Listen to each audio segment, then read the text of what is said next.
Sold one of the doors for 150. Sold the transfer 125. We're gonna get the rest of the thing apart this weekend. Send it to the scrapyard.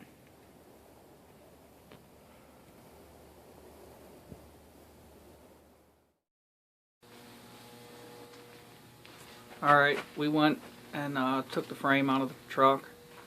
I'm going to try to sell the whole frame as a roller. I'll probably let it sit for about a week. If nobody buys it, which I do have somebody come and take a look at it in the morning. If nobody buys it, I'll start parting the frame out, sell it piece by piece. Altogether, so far, I'm up to about $1,800. So I got $1,000 to do the swap so far. I still figure I have another $1,500 in parts left.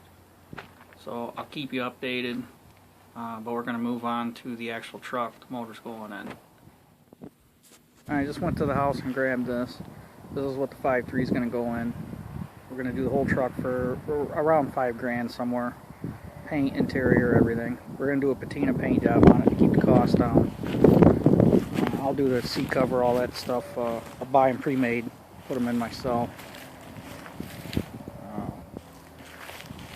So it'll be the cheap LS swap.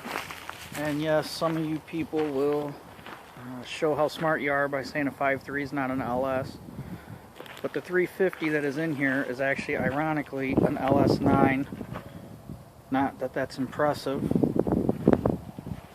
but that's what it is by the RPO code.